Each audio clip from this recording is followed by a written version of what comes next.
Well, hello, my friends. Welcome back to Breakfast with Sergio. Today, we're in this special edition of Artists in Lockdown, and I'm super excited because we are connecting here with my friend Stacy Gibboni, joining us all the way from Venice in Italy. So it's going to be a great conversation. Don't go anywhere.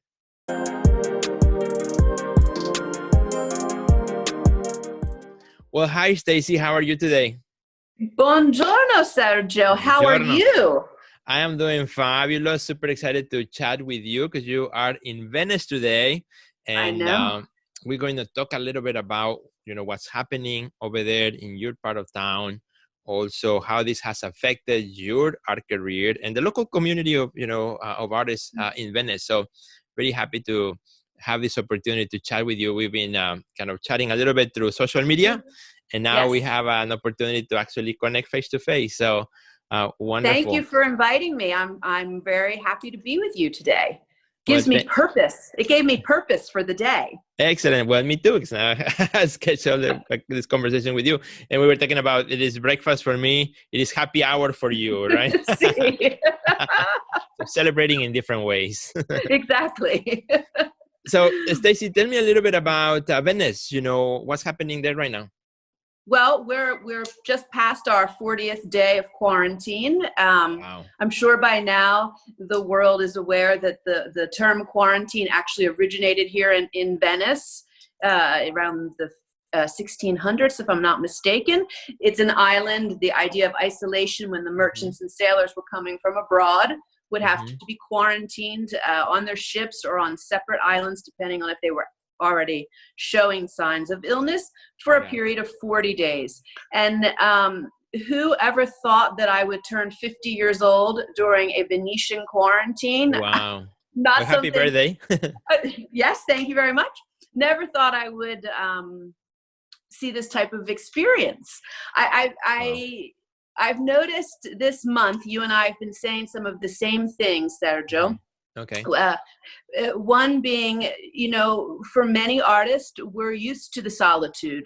Yeah. Many of us have a sort of a 20th century mentality. I think that you and I share that about working in our studio space in our own way. So the idea of being isolated from the outside world actually is not that different from the way I handle my art practice anyway. Totally. However, the inability to take a walk after 40 days it is very difficult. And in Venice, I've noticed, and I have a daughter and her husband that live down in New Orleans, and so we keep real close comparison to the different types of restrictions over this past month or so. And I have to say, our restrictions have been very severe in Italy compared to those in the United States. I've been very concerned about that and upset many times, especially in the beginning, talking to family and insisting how important it was to stay at home. I admire the Italian government, and that's something I usually wouldn't say about any government, but I really do admire how proactive they have been. And I think that they really have set a good example for the rest of the world. Unfortunately, not everyone has followed. And something else you've been saying is there's not going to be, I'm paraphrasing you, but I think we're on the same page here, Sergio. There's not going to be a going back to a normal. Right. We have to, I believe, that we have to accept that this is the future. We have stepped into the future. Right. And we need to adjust our expectations. Yeah. On what it's going to mean. And it's a future that was announced by many, experts in the field who said this could come, it's not a matter of if, but when, are we going to be ready? And unfortunately,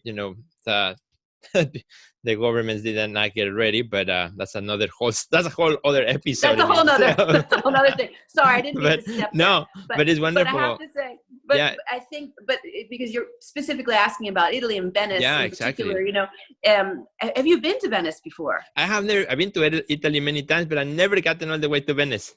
Well, you have a friend here, so you'll be coming sometime. Thank you, absolutely. Okay? Absolutely. Something to know about the history of Venice is that the Venetian Republic, La Serenissima, we refer to the island as a female.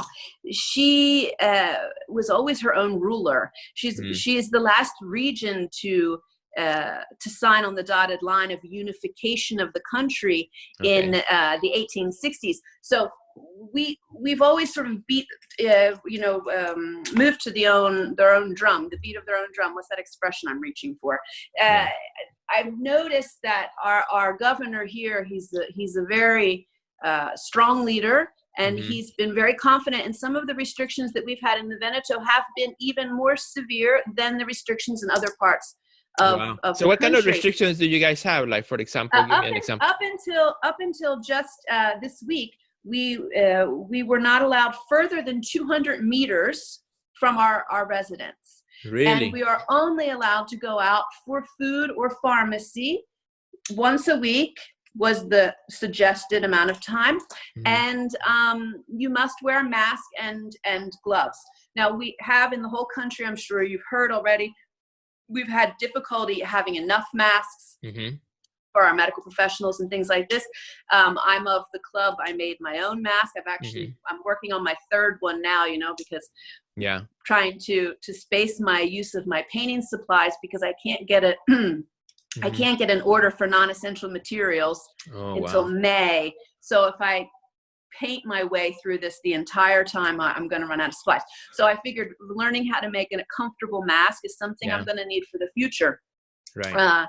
So in Venice, I think that it's just been raised a little bit. We're allowed to go back jogging now, if that's something we usually did. We are allowed to stretch our legs a little further than the 200 meters, but if there's any sign that we're exaggerating it, then they will pull back in. Wow. They did open bookshops and clothing stores for children. Oh, wow. Just this week. Okay.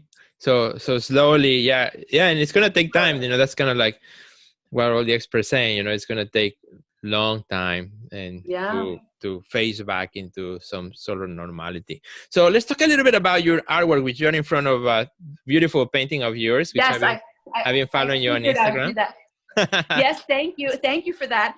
So tell me how this. I'm relatively new to Instagram. Okay, I'm showing my age again. I'm trying to learn from you and see how to grow those followers organically. So I'm trying that. But the painting that I chose to sit in front of for you is related to my previous crisis of this period of time, which was the high waters, the Acqua Alta of November 2019. Right. Yeah. So Venice has been in the news for quite a bit because of that, and then high waters over tourism and cruise ships, and So that was a very dramatic week. 7 days actually. I had started the painting. You know that great feeling when you tack up a new piece of canvas or stretch something new, and you're like, now what can I do? And I started working, and then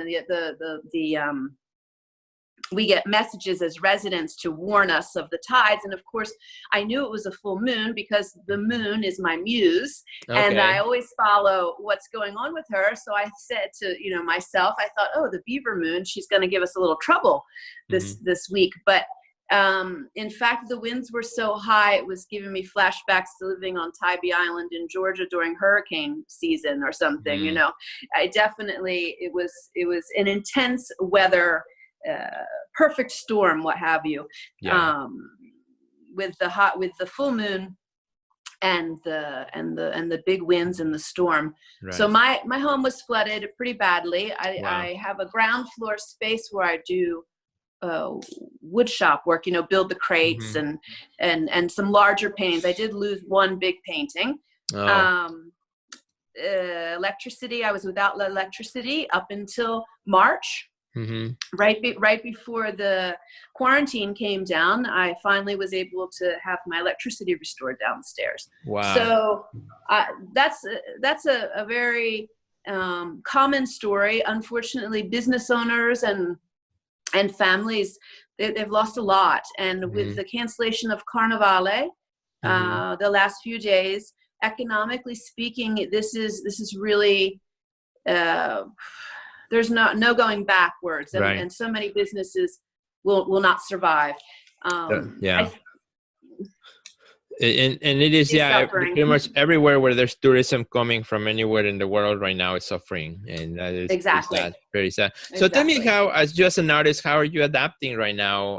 How are you able to continue working? And now after 40 days, which I'm sure every day looks the same, so strict restrictions. So tell me a little bit about, how are you dealing with it as an artist? I'm really in need of a good long walk. For sure. I have been trying to practice meditation more actively, and I'm very fortunate and thankful that I have a very, very tiny terrace where I have all my gardening projects, which inspire and inform my painting practice, and always have. I've shifted things around to make more space for myself out there. And I feel terrible for people that don't have that space. Just to open your arms wide and feel the air is different, even, when you have a window. So I know that I'm very fortunate to have that scenario. But I guess the thing that's changed, I know that we talked about this in our correspondence briefly. I had started writing these red zone essays as a way to sort of structure my day and give me purpose. That was different from my normal lifestyle. And I woke up on the 29th day and I thought, no, I'm going to stop now, because this is, like I was saying to you earlier, we both are of the same thought. There's not going to be a going back to normal. So it didn't feel right. A whole moon cycle had passed during my writing, and I was enjoying the interaction and the communication with new and old friends and acquaintances. But it also emotionally was taking a lot out of me. Yeah, no, totally. Yeah, I can totally imagine. And I think, in a way that the red zone, what you call essays, right? That you did that period of time, I think is also probably, correct me if I'm wrong, maybe also serve as a way for you to kind of get grounded and accept this reality and say, okay, well, now it's time to move on forward, and we'll take it one day at a time, and we'll keep adjusting, right? I think we will go back to some sort of a new normal, which in which at least we can see each other out, and space out slowly, getting out more often, and things like that, particularly as the world changes. But I think everybody had a way to process this time, and I think for you that was probably what helped you. Excellent. It's good. It was good. I'm glad I did it. It was a good challenge for myself. Yeah, it was definitely a good challenge. Now I've got some other challenges. I know you've also talked about this, and I'm sure most of the people that are going to listen to our conversation are all artists and understand this. That this year was going to be a big preparation year of proposing for exhibition possibilities for 2021. And last year I had 2 shows, and this year I didn't have anything scheduled. And so I'm concentrating, during this uninterrupted silence. Yeah. That's what Venice is, silent. That's the eerie part of it. Yeah. The island belongs to the birds. We've got some hungry seagulls flying overhead, and that's only broken by the sound of ambulances. Yeah. And that's disconcerting. But to stay on the positive side of things, I'm trying to improve my technological skills. So thank you for my first Zoom experience, Sergio. You did great. And I'm going to try to concentrate more, like as I was writing every morning for the Red Zone essays, I'm trying to concentrate each morning now on my social media presence. Yeah. And that's challenging for me. And I know the younger artists don't get that, but some of us, we're painting during the culture wars of the 1980s, and now we're embracing the beauty of Instagram. It's exciting what can happen there. And I want to say something, because this is very important, like, kind of connecting to what you just said. The importance of using the platform as a way of connecting, because that's how you and I connected. You reached out to me through the messenger system, and I was happy to, then connect with you, right?